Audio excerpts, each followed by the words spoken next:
Hi there.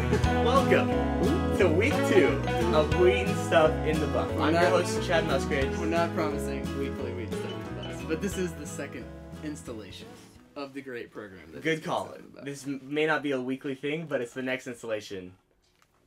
So, Will, last week's show was a great success. It was the Bomb Diggity Shoe Chef. Yes. I've never heard that before, but I'll roll with it. It's new. What did we do after we uploaded our first radio show? We popped a little bit of bubbly, otherwise known as cranberry juice. And we had imported sausage and many different types of cheese from all around the world. Yes, we celebrated in style. Celebramos. Si, senor. Now, Will, we found out... there were some problems. There were some problems. First of all, the first installment was 17 minutes long, which might be a little long for you guys. Apparently your attention spans are all that of a 5-year-old. Exactly. Because we noticed we had to cut up into 2 parts because it was too long to put on YouTube. Oh, too long. And the first part 1, had about 95 views total. Wasn't it like 9,000 actually? No, I'm pretty sure it was 95. I'm not sure. It was a YouTube sensation. It might have been. I don't know if you were watching the same video. But part 2 only had about 20 views. Yeah, that's definitely. So either A, people saw the first part and were like, I like it, but it's still too long. I don't know if I have time for the second one. Or B, you watched it and didn't like it. So we hope it was the first one. You're all idiots, and you couldn't figure out that part 2 actually was supposed to be watched after part 1. Yes, that is also an option. Very possible. Now, Will, this week has been finals week. Have you been stressed out? No, I didn't really study. That's a great tactic. Yeah, I don't really study for stuff. Yeah. Well, I found that most Wheaton kids lose their minds. Yeah, I played Settlers of Catan pretty much all week. Oh, would you like that game? Does anyone want to trade a clay for 2 ore right now? That's all I have to say. Nerd. No. So yeah, finals week is over. I hope all you Wheaton peeps make it through, with your sanity, of course. And well, it's almost Christmas. Are you excited for Christmas? It's almost Feliz Navidad. I hope that I get great presents for Christmas. Yeah, I hope I give great presents because I'm Chad, you sound so much better than me right now. I am just like emanating a holiness throughout the studio. Stop. You just slipped and slopped a little bit of holiness on my sleeve when I bumped into you. I'm sorry, Will. I'll try to keep that to myself. Well, Will, do we have a special guest this week? There's someone sitting in our studio right now, and he's a very special Will you introduce our special guest, Will? This is our special guest, Emery, and he comes all the way from Alabama to talk with us today. Dothan, Alabama. Emery, how's it going? Hey, it's going great, guys. Thanks for having me on. No problem. No problem. Now, if you recall from last week's show, we talked quite a bit about dating at Wheaton. Very important. And our boy here, Emery, just happens to be dating someone. That's the reason why we brought him on. Exactly. Because he is dating someone. Now, Emery, well, I won't speak for Will. I will speak for myself. I personally have never talked to a girl before. Yeah. Will, have you? Well, there was that one time that I dropped my bag, and she helped me pick it up. But other than that, I don't really talk to girls. And then you ran away. I ran away and I came back the next day to get my bag. That's correct.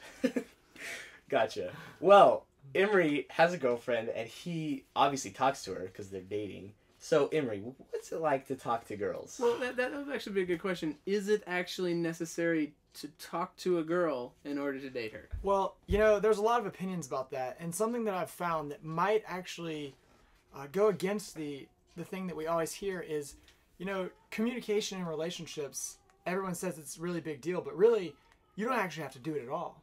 And good point. One thing that I've learned is, I had never talked to a girl until I had a girlfriend.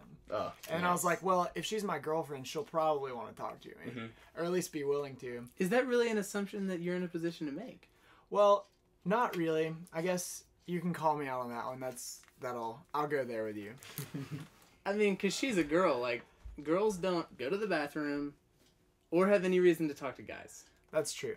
There are a lot of differences between guys and girls, though. Yeah, Emery, that was my next question, actually.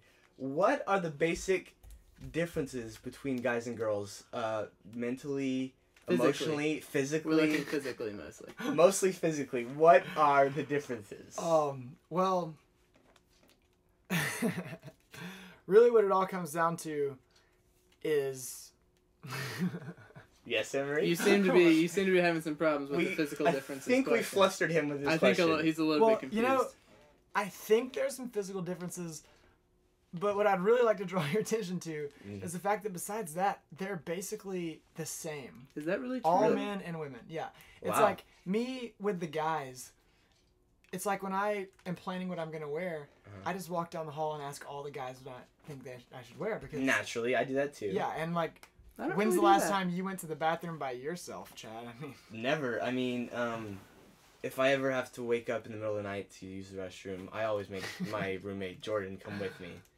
And I we just also don't like walking by myself. We also have a special hat that we use whenever we're going to the bathroom. Yes, we have a giant sombrero. Huge sombrero. It takes up the whole stall. Yes, very useful. It's the sombrero. So Emery, let me get this straight. What you're saying is there are basically no differences between guys and girls. Exactly. Physically. See, that is physically. There are no physical differences. Are you talking physically, emotionally, and spiritually? Mentally? You know, I think that my hypothesis could be extended as far as to say physically, emotionally, spiritually, allegorically, metaphysically, transcendentally. Wow.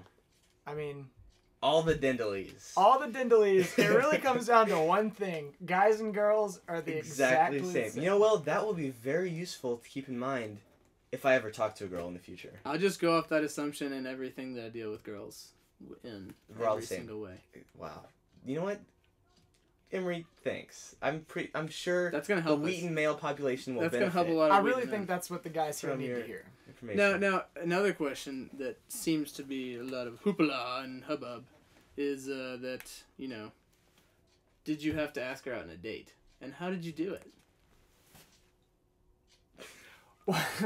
Well. You know, part of dating, I'm slowly learning, is that you actually go on dates. Really? And... Dumb. You know, like, you probably wouldn't know this because... I mean, if you've never talked to a girl... We're not as experienced with girls as you are, Emery. Yes. I mean... We struggle in that area. I've been on 2.5 whole dates, so I'm pretty sure... No. Here's one. The half date. Tell us about that one. Was that something where, like, you saw her walking... What constitutes a half like, date? You saw her at all dinner. I'm saying is I thought the monster truck rally would be a great hit. Did she And walk she out was on all you? like, no, they're not. I mean, there's mud all over. I was like, are you serious? This is awesome. So did she attend? Oh, well, we attended, but, like, you know how guys and girls are exactly the same. Yes. So I was like, what would I want to do I want on to a go see first him. date? Exactly, I mean, yeah. Well, that makes perfect sense to me. So, okay, it only counts as a half date if she doesn't like it. I don't actually... You know, many people have theorized about that. And The half date? The half date. I think it's like my grandfather used to always tell me. He was a date farmer, like the actual fruit. And it all makes sense now that I'm in a relationship. He would say, you know, a half date will only fill you up half as much as a whole date. That's wise words from Papa Emery. See, I had always just assumed foolishly that a half date was what happened every time I went to eat by myself. That's what I foolish assumption. Well, Who I see where you're coming from, logically speaking. I mean, whenever I am sitting alone in Saga and someone comes up and asks if they can sit with me, I say, no, I'm on a Saga date. Well, you know, a Saga half date. With myself. Exactly, because half the people, half the food, half the conversation. The conversation. But it might be less than half. Well, that's not true because you don't really talk to girls because they don't need to talk to us. That's true. You're right, and it doesn't matter because I've never talked to a girl anyways. So. And they're the same. It also counts as a date if you're like on Saga by yourself. Like I do that a lot. And then there's like someone across the room and you make eye contact. That's pretty much like you just dated that person. How far can we extend that? Does that go to relations and eye contact? Like what all does that really So if equal? I make eye contact with a female, we just went on a date. Potential like impregnation from that? No. You're getting that confused with holding hands. Okay. Don't want to do that. No, avoid that. So if that is true, that if you make eye contact with a girl, you've gone on a date. I've gone on at least 3 dates in my life. Exactly. Wow. How long? Dude, I'm ahead of the curve, guys. That's why I say you don't actually have to talk to someone to go on a date with them. It's all making sense. People think I'm really shallow, but really, I mean, once you make eye contact, it's like you're in an open relationship. Here on the show, We understand you, Emery. Thanks, guys. We got your back. It's not. Well, Emery, it's been fantastic having you on the show. You imparted plenty of wisdom to the Wheaton audience. It was a couple of very well-pointed points about Yes. Nestle men and women being the same. Definitely. Well, Yeah. for sure. Thanks, Emery. Thanks, guys. Emery, what a great guy, huh? Yep, pretty solid. All right, well, we appreciate you guys tuning in. We will be on a 3-week break. Enjoy your Christmases, everybody. Thanks for tuning in.